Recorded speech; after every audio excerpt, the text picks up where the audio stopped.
Pendant l'hiver, le village enneigé de Valneige se transformait en un véritable pays des merveilles. Les toits étaient recouverts d'une épaisse couche de neige, et les arbres étaient ornés de givre scintillant sous un ciel azur limpide. Dans ce décor féerique, les villageois se préparaient pour la grande fête annuelle d'hiver, un événement qui rassemblait toutes les générations pour célébrer la chaleur de la communauté et la beauté de la saison. Lina, une jeune fille pleine de vie et de rêves, était au cœur de l'organisation de cet événement spécial. Portant un manteau rouge vif, un bonnet tricoté par sa grand-mère et des mitaines assorties, elle était toujours en mouvement, s'assurant que chaque détail était parfait.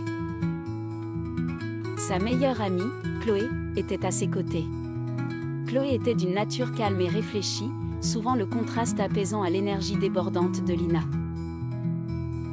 Le duo était bientôt rejoint par Maxime, un jeune homme inventif, connu pour ses idées parfois décalées. Il portait un ensemble bleu marine, avec une écharpe rayée jaune et verte qui apportait une touche de couleur inattendue. À eux trois, ils formaient une équipe redoutable, prête à donner vie à cette fête magique. Pierre, le boulanger du village, préparait des délices sucrées pour l'occasion, remplissant les rues d'un parfum alléchant de cannelle et de vanille.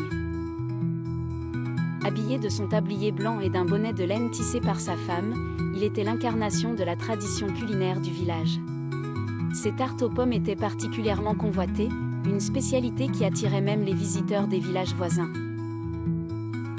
La mère du village, Madame Dubois, une femme charismatique aux cheveux argentés, était empreinte d'une joie communicative. Elle portait un ensemble élégant d'un vert émeraude profond qui soulignait son aura de dignité bienveillante. C'est elle qui donnerait le coup d'envoi de la fête, et son discours était toujours attendu avec impatience par les villageois. Finalement, il y avait Louis, le jeune musicien talentueux du village, dont la joie de jouer imprégnait chaque note de musique. Armé de son violon, il était prêt à faire danser tout le monde au rythme de ses airs entraînants. Vêtu d'un costume noir classique, il arborait un chapeau en feutre qui lui conférait un air espiègle et charmant. La fête commença sous une pluie de flocons délicats, illuminés par des guirlandes étincelantes suspendues dans les arbres. Les enfants riaient en glissant sur des toboggans de glace, tandis que les adultes se réchauffaient autour de braseros en savourant des vins chauds. La musique de Louis emplissait l'air, et tout le monde se laissait emporter par la magie du moment.